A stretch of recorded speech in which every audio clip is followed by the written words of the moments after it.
young men threw fireworks and petrol bombs at police guarding the road leading up to the Ukrainian parliament. Police violently beat some of the protesters they captured. Russia's Foreign Minister Sergei Lavrov blamed some European politicians for encouraging the protests. He warning the situation was getting out of control. His warning echoed that of President Viktor Yanukovych, who on Monday cautioned that the violence threatened the country's stability. Controversial anti-protest laws passed last week are due to come into force. The measures, which have been criticized by European Union foreign ministers, include a ban on unauthorized installation of tents or amplifiers in public places and large fines or jail for breaches of the law. Protesters have been camped out in Kiev since late November, angered by the government's turn to Moscow and its rejection of a planned treaty with the EU. Violence condemned. Lines of riot police still held the road leading up to Parliament on Tuesday morning, behind burnt-out buses and barricades, reports the BBC's Daniel Sanford in Kiev. He says there is a lull in fighting but that many fear the violence will once again erupt later in the later. Fighting went on throughout the night, with police using tear gas and stun grenades against several hundred young men ranged against them. At times, thousands of people cheered from the sidelines. 80 police have been admitted to hospital following the most recent clashes, says Ukraine's Interior Ministry. It says 32 protesters have been arrested.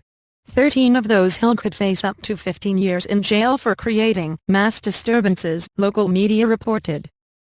The violence is in fact restricted to one small zone in central Kiev, close to the main protest encampment at Maidan or Independence Square, but none of the main political leaders seems able to stop it, our correspondent says. Two leading opposition figures, former boxing champion Vitaly Klitschko and Arseniy Yatsenyuk, have condemned violent protests which some blame a little-known far-right group, Right Sector, for initiating. Mr. Klitschko has accused the government of paying thugs to delegitimize the protests through violence and create a pretext for the imposition of a state of emergency. A raft of anti-protest laws passed hastily by Parliament last week was published in Golos Ukraini, a parliamentary newspaper on Tuesday, signaling that they will imminently come into force, said reports. Mass unrest. Mr. Lavrov blamed some European politicians for heating up the situation in Ukraine, though their visits to Maidan Square, and their participation in Ukrainian anti-government protests. Warning that the situation is getting out of control, he added, "We have information that much of this is being stimulated from abroad." In a statement on Monday evening, President Yanukovych said that, now, when peaceful actions are turning into mass unrest accompanied by riots and arson attacks, the use of violence, I am convinced that such phenomena are a threat not only to Kiev but to the whole of Ukraine.